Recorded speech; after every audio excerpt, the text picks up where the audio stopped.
Hello students, this is the second part of the chapter Nationalism in India for class 10th. We started 2 days from the Khilafat movement.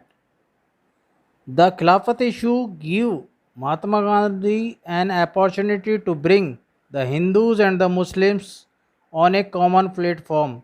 यानी खिलाफत movement जो चल रहा था उसका गांधी जी ने को लगा कि ये एक ऐसा सुनहरा अवसर है जिसके द्वारा हम हिंदू और मुस्लिमों को एक ही प्लेटफॉर्म पे ला सकते हैं।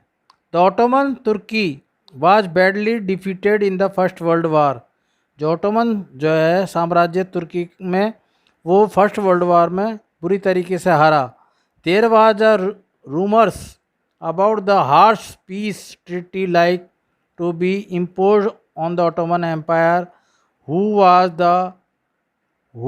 the spiritual head of the Islamic world, the Khalifa। और मुस्लिमों का जो एक धार्मिक गुरु होते हैं उनका ये था, स्पिरिचुअल हेड होते हैं ऑटोमन साम्राज्य, और उस पर बहुत कड़ाई से जो है समझौता किया गया। एक Khilafat committee was founded in the Bombay in March 1919। इसी के लिए जो है एक खिलाफत कमेटी बनाई गई बॉम्बे में मार्च 1919 में, टू डिफेंड द खलीफा, जिससे कि वो खलीफा को डिफेंड कर सकें। This committee had leaders like the brothers Mohammad Ali and Shaukat Ali. इसके जो कमेटी के जो लीडर्स थे वो दो भाई थे, मोहम्मद अली और Shaukat Ali. They also wanted Mahatma Gandhi to take up the issue to build the united mass action. वो भी चाहते थे कि महात्मा गांधी एक इसको सार्वजनिक मुद्दा बनाएं। At the Calcutta session the Congress in the September 1920 the revolution was passed to launch the non cooperation movement in the support to Khilafat and also for Swaraj. तो उन्होंने कलकत्ता अधिवेशन जो 1920 में हुआ उसमें एक नॉन कोऑपरेशन मूवमेंट भी चला दिया और उसको के साथ साथ खिलाफत भी जुड़ा जो स्वराज के लिए था, यानी स्वयं के देश के लिए, आज़ादी के लिए। उसके बाद आया non cooperation movement. In the famous book Hind Swaraj 1909 Mahatma Gandhi declared that British rule was establish in India with the cooperation of Indians. Bharat में जो है अंग्रेज तभी तक राज कर सकते हैं जब तक भारत उनका सहयोग कर रहा है। And had served only because his operation, वो जब तक यहाँ सर्वाइव कर रहे हैं जब तक कि भारत उनका सहयोग कर रहा है। If Indian refuse to cooperate British rule in India would collapse within a year. अगर भारतीय उनके सहयोग को छोड़ दें, उनका कोऑपरेशन करना बंद कर दें, तो भारत में जो है अंग्रेज़ों का शासन एक ही साल में ख़त्म हो जाएगा। एंड स्वराज वुड बिकम और स्वराज आ जाएगा, यानी अपना खुद का शासन आ जाएगा। Gandhi ji believed that the India began to refuse to cooperate the British ruler would have no other way than to leave India.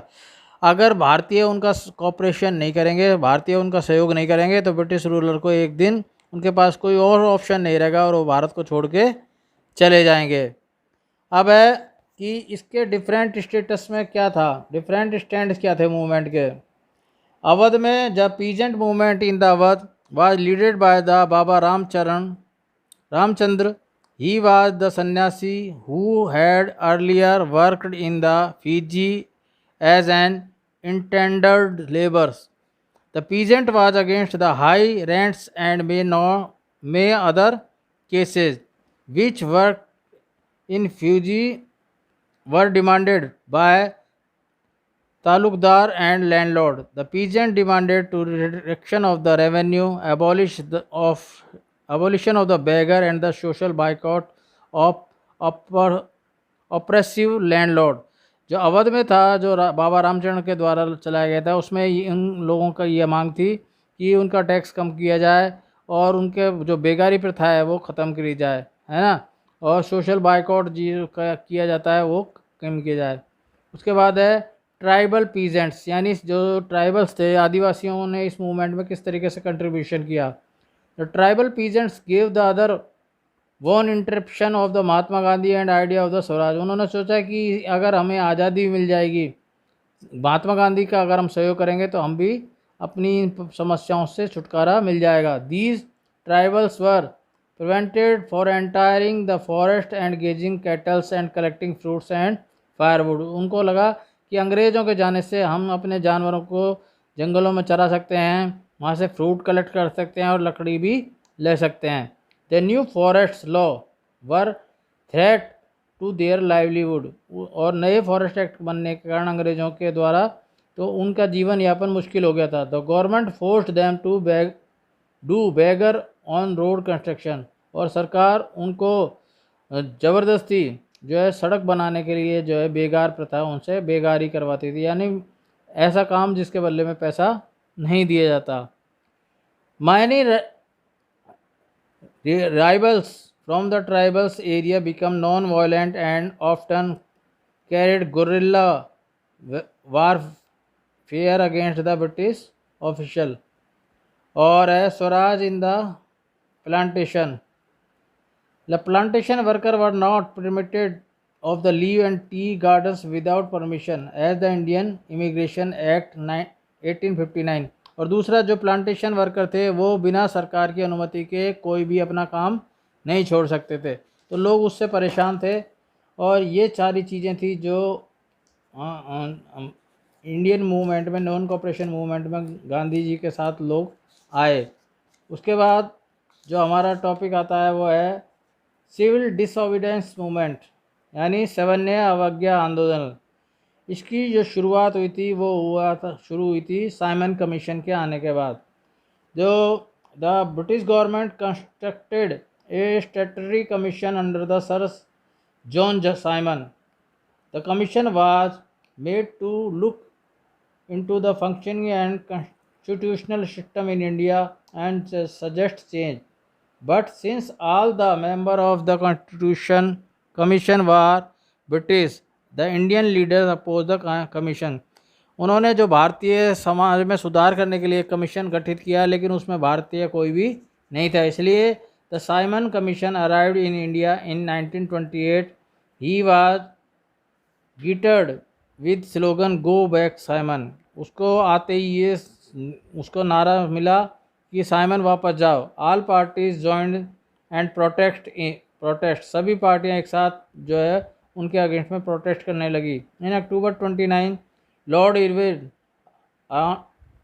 Announce a vague offer of the dominant state for the India, but it timing was not स्पेसिफिक्ड।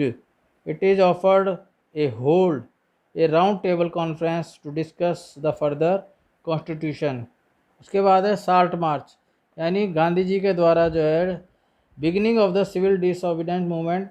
Mahatma Gandhi believed that the salt could be a powerful symbol of unity the whole nation, यानी उन्होंने सोचा कि नमक जो एक प्रतीक है सारे देश को एक करने का। Most of the peoples including the British scoffed and at the idea। Abolition of the salt tax was among many demands which were raised by the Gandhiji through the letter of the Lord Irwin। The Salt March The Salt March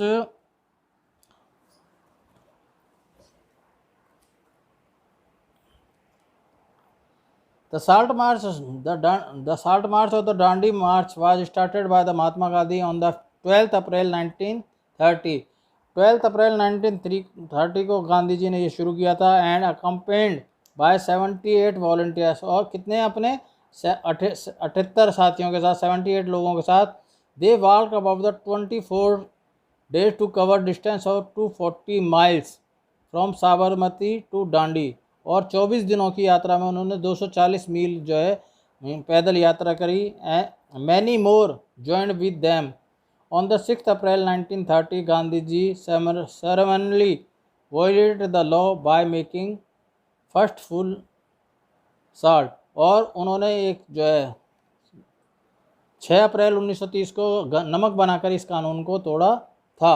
the salt march was marked is beginning of the civil ordinance. ये एक प्रतीक था सविनय अवज्ञा आंदोलन चलाने का। Thousand of people broke the salt law in different part of the country. हजारों लोगों ने इस तरीके के जो है साल्ट लॉ को तोड़ा। People demonstrate in front of the government salt factories, और सरकार की जो नमक की फैक्ट्रियाँ थी उनके सामने लोगों ने प्रोटेस्ट किया। फॉरेन क्लॉथ्स वर बायकॉटेड, और विदेशी कपड़ों का बहिष्कार किया। पीजेंट रिफ्यूज टू पे रेवेन्यू, और किसानों ने रेवेन्यू टैक्स जो है देना मना कर दिया। Village official resigns and tribal people violate the forest rule, और ट्राइबल पीपल ने जो है फॉरेस्ट रूल थे उनको तोड़ दिया। अब है response of the British ruler, इसके बाद जो है उनका क्या रिस्पॉन्स रहा। The colonial government began to arrest the Congress leader, अंग्रेज़ों ने जो है कांग्रेस के लीडरों को पकड़ना शुरू किया। This lead to violent clashes in many place, और कई जगह हिंसक घटनाएं हुई। Mahatma Gandhi was arrested about a month later, और एक महीने बाद महात्मा गांधी को भी पकड़ लिया। People began to attack the symbols of the British rule such as the police, post office, municipal building, law court and the railway station, और अंग्रेज़ों ने के जो भी चिन्ह थे या अंग्रेज जहाँ पे भी काम करते थे उन लोगों के ऊपर भारतीय लोगों ने आक्रमण करना शुरू कर दिया। और इससे करीब जो है even womens and childrens were beaten up, about 1 lakh peoples were arrested, और 1 लाख लोगों को उन्होंने बंदी बना लिया या अरेस्ट कर दिया। अब है राउंड टेबल्स कॉन्फ्रेंस, उसकी बात। When the things were began to take a violent turn, जब वो हिंसक वारदातें बढ़ने लगी, Mahatma Gandhi called off the movement, उन्होंने इस मूवमेंट को वापस ले लिया। He signed a pact with Irwin on the 5 March, उन्होंने एक साइन किया गांधी और इरविन का, जो 5 मार्च 1930 को हुआ। This is called the Gandhi Irwin pact, इसको गांधी इरविन पैक्ट के नाम से जाना जाता है। As the pact Gandhi ji agreed to participate in the round table conference in London, इस पैक्ट के अंतर्गत गांधी जी ने ये समझौता किया कि वो लंदन में होने वाली कॉन्फ्रेंस में शामिल होंगे। The lieu of that government agreed to release the political prisoner, कि वो पहले जो पॉलिटिकल प्रिजनर्स हैं उनको छोड़े। Gandhi ji went to the London in December 1931, nationalist negotiation book drawn of the Mahatma Gandhi to return with disappointment, और महात्मा गांधी और उनके बीच में कोई समझौता नहीं हुआ क्योंकि उन्होंने उनकी बातें नहीं मानी थी। When the Gandhi ji came back to India he found that most of the leader were put in jail, उन्होंने भारत जब वापस आके देखा तो बहुत सारे जो है नेताओं को उन्होंने जेल में बंद करके रखा हुआ था। Many measures were taken to prevent meeting, discrimination और boycott, demonstration and boycott. Mahatma Gandhi relaunch the civil disobedient movement. By 1934 the movement had lost its monuments, उन्होंने 1934 में दोबारा ये सिविल ओबीडियंस मूवमेंट दोबारा शुरू किया, लेकिन इसका कोई परिणाम नहीं निकला। तो इस तरीके से आज का ये टॉपिक है जो हमारा यहीं ख़त्म होता है।